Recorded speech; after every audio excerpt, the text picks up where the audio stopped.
Right. ఇక Nicobar project, ఈ Nicobar project Bharat Singapore ప్రాజెక్టుగా అభివర్ణించవచ్చు. సో దీని మీద సోనియా గాంధీ కూడా కొన్ని విమర్శలు చేశారు, కాంగ్రెస్ పార్టీ కొన్ని అభ్యంతరాలు వ్యక్తం చేస్తోంది. అసలు ఏంటి నికోబార్ ప్రాజెక్టు, దీని ప్రాధాన్యత ఏంటి, ప్రత్యేకత ఏంటి? ఎస్ అంటే గ్రేటర్ నికోబార్ ప్రాజెక్ట్, దీన్ని విశ్లేషకులు ఏమని పిలుస్తారంటే ఇండియన్ సింగపూర్ ప్రాజెక్టు, భారతదేశపు సింగపూర్ ప్రాజెక్ట్ అని కూడా మనం పిలవచ్చు. గ్రేటర్ నికోబార్ ప్రాజెక్టు ఇది అండమాన్ అండ్ నికోబార్ ఐలాండ్లో సదరన్ మోస్ట్ ఐలాండ్ పేరే గ్రేటర్ నికోబార్ ఐలాండ్. ఇది మొత్తం 921 చదరపు కిలోమీటర్లు ఉంటే ఈ ప్రాజెక్టు కొన్ని వేల హెక్టార్లో మనం డెవలప్ చేస్తున్నాం. ఈ ప్రాజెక్టుని ఈరోజు అంటే సోనియా గాంధీ డైరెక్ట్ అటాక్ చేస్తున్నారు. హిందూ ఆర్టికల్లో ఆవిడ రాసిన ఆర్టికల్లో ఈ నికోబార్ ప్రాజెక్ట్ అనేది మిస్అడ్వెంటరిజం, కాన్స్టిట్యూషన్ని వైలేట్ చేయడం, ఎకలాజికల్ బ్యాలెన్స్ని వైలేట్ చేయడం, నాశనం చేసే ప్రాజెక్ట్ ఇదే అని సోనియా గాంధీ డైరెక్ట్ అటాక్ చేస్తున్నారు. అంటే ఈ ప్రాజెక్టుకి అంతటి ప్రాధాన్యత ఎందుకు వచ్చింది, భారతదేశం ఎందుకు అభివృద్ధి చేస్తుంది, ఇండియన్ సింగపూర్ ప్రాజెక్ట్ అని ఎందుకు అంటారు?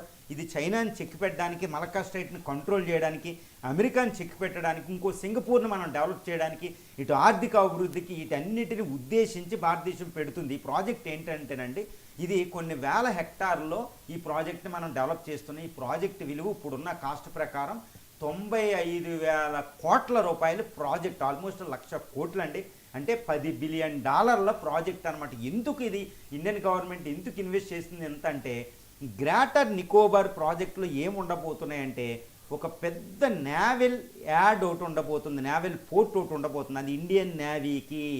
అదేవిధంగా వాణిజ్య నౌకలు సింగపూర్ లాగా పోర్ట్ ఆఫ్ కాలింగ్ అంటారు, ప్రతి ఇంటర్నేషనల్ షిప్ సింగపూర్ దగ్గర ఆగుతుందండి, ట్రాన్స్షిప్మెంట్ పోర్ట్ అది.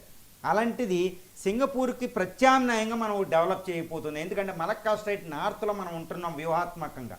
సో ఇంటర్నేషనల్ ట్రేడ్ని కంట్రోల్ చేయడానికి మనం ఉపయోగించబోతున్నాం. ఈ నేవల్ పోర్ట్ని ట్రేడ్ అవుతుందని కాదు, భారత నేవీకి ఒక హెడ్ క్వార్టర్గా అది ఉపయోగపోతుంది. Andaman greater Nicobar naval station కూడా పెట్టబోతున్నాం, మలక్కా స్ట్రైట్ని కంట్రోల్ చేయడానికి, చైనాని ఆపడానికి, అమెరికాని కంట్రోల్ చేయడానికి, ఇండియన్ ఓషన్నే కంట్రోల్ చేయడానికి ఒక అద్భుతమైన ప్రాజెక్ట్ అనమాట, ఇటు వాణిజ్యంతో పాటు. కాబట్టి సింగపూర్కి ప్రత్యామ్నాయంగా డెవలప్ చేయాలి, అందుకని ఇండియన్ సింగపూర్ ప్రాజెక్ట్ అంటారు. దీంతోపాటు ఒక ఇంటర్నేషనల్ ఎయిర్పోర్ట్ కూడా కట్టుపోతున్నాం, ఎందుకంటే టూరిజం వాటికి మొత్తం ఇంటర్నేషనల్ ట్రేడ్ కూడా, ఏది ఎయిర్ ట్రేడ్ కూడా ఒకటి జరుగుతుంది. దీంతోపాటు ఒక పెద్ద టౌన్షిప్మెంట్, ఎంప్లాయీస్ అందరికీ చాలా పెద్ద టౌన్షిప్మెంట్, ఒక పెద్ద మెగా పవర్ ప్లాంట్ ఒకటి కట్టబోతున్నాం. దానికి కావాల్సిన మొత్తం వీటికి కావాల్సిన నేవల్కి దీనికి అన్నిటికి కావాల్సిన పవర్ ప్రాజెక్టు. సో దీని ఇంతటి విశిష్టమైన ప్రాజెక్ట్ని అక్కడ కట్టబోతున్నాం. చాలా ఇండియన్ ఎయిర్ ఫోర్స్ ఉంటుంది, నేవీ ఉంటుంది, ఆర్మీ ఉంటుంది, 3 ట్రై కమాండ్ కూడా అక్కడ ఒకటి పెట్టబోతున్నాం. ఎందుకంటే దాన్ని కంట్రోల్ చేసామంటే చైనాని కంట్రోల్ చేసినట్టే, మలక్కా స్ట్రైట్ని కంట్రోల్ చేస్తాం కాబట్టి. దాంతోపాటు ఏషియన్ కంట్రీస్తో లుక్ ఈస్ట్ పాలసీ 10 కంట్రీలు కూడా భారత్ మీద డిపెండ్ అయి ఉంటాయండి సెక్యూరిటీ, ఎందుకంటే చైనా నుంచి థ్రెట్ ఉంది కాబట్టి ఇండియా నేవీతోనే వాళ్ళకి ఎక్కువ సంబంధాలు ఉంటాయి. సో వాటితో సంబంధాలు పరిపుష్టం అవుతాయి. తర్వాత అమెరికా కూడా ఇండియా మీద ఆధారపడవలసి వస్తుంది, ఎందుకంటే చైనా అనేది కంట్రోల్ చేయాలంటే ఈ నికోబార్ ప్రాజెక్టు ద్వారా ఇండో పసిఫిక్ రీజన్లో చైనాని, అంటే గుర్తుపెట్టుకోవాలి, ఈ అండమాన్ సీని తర్వాత సౌత్ చైనా సీని కలిపేది మలక్కా స్ట్రైట్, దాని కంట్రోల్ అంతా ఇండియాలో ఉండబోతుంది గ్రేటర్ నికోబార్ ప్రాజెక్టు ద్వారా. సో సౌత్ పసిఫిక్ సీలో, సౌత్ చైనా సీలో చైనాని కంట్రోల్ చేయగలుగుతాం. ఒక అద్భుతమైన ప్రాజెక్ట్ అనమాట. ఇంతటి ప్రాజెక్టు 1,00,000 కోట్ల దాకా, సుమారు $10 బిలియన్ ప్రాజెక్టు. ఇది కట్టడం వల్ల 2050 నాటికి సుమారు అక్కడ 3,80,000 నుంచి 5,00,000 మంది పాపులేషన్ ఉండే ఒక సిటీ డెవలప్ అవబోతుంది. ఇప్పుడు ఎంతో కాదండి, 6,000 మంది ఉంటారు. ఇప్పుడు సోనియా గాంధీ విమర్శించేది ఏంటంటే, ఎకలాజిస్ట్ విమర్శించేది ఏంటంటే, ఈ ప్రాజెక్ట్ అనేది కాన్స్టిట్యూషనల్ వైలేషన్ అవుతుంది. ఎందుకంటే ఆర్టికల్ 338A ప్రకారం ఆర్టికల్ 5th 6th షెడ్యూల్ ట్రైబ్ని ప్రొటెక్ట్ చేయాలి ఇండియా, ఇది వైలేట్ అయింది. నేషనల్ కమిషన్ ఆన్ ఎస్టీ మీదని కన్సల్ట్ అవ్వలేదు, దాని పర్మిషన్ లేదు, కాబట్టి కాన్స్టిట్యూషన్ వైలేషను. తర్వాత సోనియా గాంధీ పెద్దగా విమర్శించేది ఏంటంటే, ఇక్కడ ఈ ప్రాజెక్టు కట్టడం వల్ల 8.5 మిలియన్లు అంటే 10 లక్షల చెట్లని కూల్చేయడం జరుగుతుంది. 10 లక్షల చెట్లు కూల్చివేయడం జరుగుతుంది అనమాట ఈ ప్రాజెక్ట్. ఎందుకంటే అక్కడ భూమధ్య రేఖ అటవీ ప్రాంతం ఉంటుంది అనమాట, అవి ఎవర్ గ్రీన్ ఫారెస్ట్ అంటారు, అది చాలా దట్టమైన ఫారెస్టు మాన్సూన్ సీజన్లో ఈ భూమధ్య రేఖ దగ్గరగా ఉండి. 1 మిలియన్ చెట్లని కొట్టడం జరుగుతుంది. దీంతో పాటు ఎంతో ఫానా ఫ్లోరా, ఎంతో బయోడైవర్సిటీ నాశనం అయిపోతుంది, జీవ వైవిధ్యం. ఇది ఒక ఎత్తు అయితే, రెండో విషయం ఏంటంటేనండి, కొన్ని వందల మంది ట్రైబల్ పీపుల్ ఉంటారు. వాళ్ళు ఎవరంటే నికోబారీస్, అదేవిధంగా షాంపేన్ అనే ఒక ప్రిమిటివ్ ట్రైబల్ గ్రూప్ గత 5,000-6,000 సంవత్సరాల నుంచి అక్కడ నివసిస్తున్నారు. రికార్డెడ్ హిస్టరీలో గుర్తుపెట్టుకోవాలి. వాళ్ళు ఎప్పుడంటే కొన్ని వేల సంవత్సరాల నుంచి ఉంటారన్నమాట. వాళ్ళు మన జీన్స్ అవి పొల్యూట్ అవ్వకుండా కూడా ఒక స్వచ్ఛమైన ట్రైబల్ గ్రూప్ అనమాట. వాళ్ళని పరిరక్షించుకోమని ఇండియన్ కాన్స్టిట్యూషన్ చెప్తుంది. Direct principle of state policy, ప్రాథమిక హక్కుల్లో చెప్తారు మన ఇండియన్ హెరిటేజ్ కల్చర్ని ప్రొటెక్ట్ చేసుకోవాలని, చరిత్ర సంస్కృతిని. వాళ్ళు సంస్కృతికి నిదర్శనం. ఇప్పుడు వాళ్ళని అక్కడ నుంచి తరలించాలి. షాంపేన్ అని ఆదిమామ ఆనవులు అనమాట, భారతదేశంలో ప్రిమిటివ్ ట్రైబల్ గ్రూప్ అంటారు. వీళ్ళని అక్కడ తరలించడం అంటే భారత రాజ్యాంగ ఉల్లంఘన. వాళ్ళని ప్రొటెక్ట్ చేసుకోవాలండి, చాలా విలువైనది వాళ్ళు.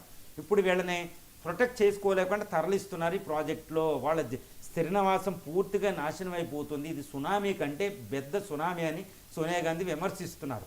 కానీ భారత ప్రభుత్వం ఏం చెప్తుందంటే, బీజేపీ ఏం చెప్తుందంటే, ఈ ప్రాజెక్ట్ అనేది కాంగ్రెసే డిజైన్ చేసింది మన్మోహన్ సింగ్ గవర్నమెంట్ టైంలోనే. ఇప్పుడు మేము ఇంప్లిమెంట్ చేస్తున్నాం. పైగా ఈ ప్రాజెక్టు భారత వృద్ధి అభివృద్ధికే కాదు, మొత్తం ఇండియన్ ఓషన్లో చైనా అమెరికాలను చెక్కి పెట్టడానికి, ఇండియన్ ఓషన్ సెక్యూరిటీకి, అదేవిధంగా భారత భద్రతకి అత్యవసరమైన ప్రాజెక్టు. ఎన్విరాన్మెంటల్, అందువల్ల కంపెన్సేటరీ ఫారెస్ట్ స్కీమ్ పెట్టాం. 1 మిలియన్ ట్రీలు కూలిపోతే మళ్ళీ 2 బిలియన్ల ట్రీలు కంపెన్సేటరీ ఫారెస్ట్ రాజస్థాన్లో ఇంప్లిమెంట్ చేస్తాం. కాబట్టి తర్వాత గ్రీన్ ట్రిబ్యునల్ అన్నిటి నుంచి పర్మిషన్ తీసుకుంటున్నాం. ఎకలాజికల్ బ్యాలెన్స్ని వేరే చోట పూడ్చుకుంటున్నాం. ఈ ప్రాజెక్ట్ అభివృద్ధికి, సెక్యూరిటీ, భారత భద్రతకి, సార్వభౌమత్వానికి ఇంపార్టెంట్. కాబట్టి ఈ ప్రాజెక్టు విషయంలో రాజకీయాలు చేయకూడదని సోనియాను విమర్శిస్తుంది బీజేపీ గవర్నమెంట్ అనమాట. కానీ ఇక్కడ నా అభిప్రాయాన్ని నేను వ్యక్తం చేయదలిచానండి. ఎందుకంటే India, if you want to protect India, Indian security, సావరెనిటీని రక్షించుకోవడం అనేది చాలా అత్యుత్తమం అన్నమాట. ఇప్పుడు ఈ ప్రాజెక్టు ద్వారా అభివృద్ధి, వృద్ధే కాకుండా దీనికి అన్నీ ఉంటాయి. దాన్ని చైనాని, అమెరికాని మనం చెక్ పెట్టకపోతే ఇండియన్ ఓషన్ అమెరికా చైనా చేతిలోకి వెళ్ళగలిగితే, ఎందుకంటే ఇప్పుడు స్ట్రింజ్ ఆఫ్ పెరల్స్ ఉంది అక్కడ, బంగ్లాదేశ్ నుంచి, మయన్మార్ నుంచి, శ్రీలంకలో హమ్మన్టోట పోర్ట్ నుంచి, పాకిస్తాన్లో గ్వడార్ పోర్ట్ వరకే అది నేవల్ పోర్టులు డెవలప్ చేసి ఇండియాని కంట్రోల్ చేయదలిసింది. ఒక్కసారి బ్రిటిష్ వాళ్ళు ఇండియన్ ఓషన్లోకి వచ్చినప్పుడే మనం 200 సంవత్సరాలు వాళ్ళ చేతిలోకి వెళ్ళిపోయాం. ఇప్పుడు మళ్ళీ చైనా కంట్రోల్ చేయదలిసింది. ఇండియన్ ఓషన్ కంట్రోల్ అవుతే దాని పక్కనున్న భూభాగం మన భారతదేశం వాడి చేతిలోకి వెళ్ళిపోతుంది. కాబట్టి మనకు భద్రత ముఖ్యం, ప్రపంచ రాజకీయాల్లో మన పాత్ర ముఖ్యం. కాబట్టి ఈ ప్రాజెక్టు ఉండి తీరాలి. కానీ ఇప్పుడు ఎకలాజికల్ భద్రత, జీవ వైవిధ్యాన్ని ప్రొటెక్ట్ చేసి అక్కడ షాంపేన్, నికోబారీస్ ట్రైబల్ గ్రూపులు చాలా జాగ్రత్తగా స్థిర నివాసం కల్పించాలి. ఎందుకంటే వందలాది ఐలాండ్లు ఉన్నాయి, ఒక 5 ఐలాండ్లు ఉన్నాయి. వాళ్ళకి మళ్ళీ పక్కనున్న నికోబార్ పక్కన ఎంతో సెక్యూరిటీ వాళ్ళకి ఇచ్చి, రాజ్యాంగం చెప్పబడినట్టు SC ST commission, national NSG, national green tribunal అన్నీ, అంటే compensatory forest scheme, relief and rehabilitation, ప్రతి లాని తూచా తప్పకుండా అమలు పరిచి జాగ్రత్తగా ఆ పథకాన్ని అమలు పరిస్తేనే ఇది చూసుకోవాల్సిన విధం. అంటే ఇక్కడ ఇంకొక $5 బిలియన్ అయినా అందరికీ భద్రత కల్పించే విధంగా ఈ ప్రాజెక్ట్ ఉండాలి. ఈ project, this project should be implemented అండి. మనం కూడా భారత సింగపూర్ లాగే ఈ గ్రేటర్ నికోబార్ ప్రాజెక్ట్ ఇంప్లిమెంట్ చేయాలి. ఇది 2030 దాకా టార్గెట్ భారత ప్రభుత్వం యుద్ధ ప్రాతిపదికన చేస్తుంది. ఈ ప్రాజెక్టు చాలా అత్యవసరం. కానీ కంపెన్సేటరీ ఫారెస్ట్, సోనియా గాంధీ చెప్పినట్టు ఈ ట్రైబల్ గ్రూపుల ప్రొటెక్షన్ అనేది చాలా ఇంపార్టెంట్.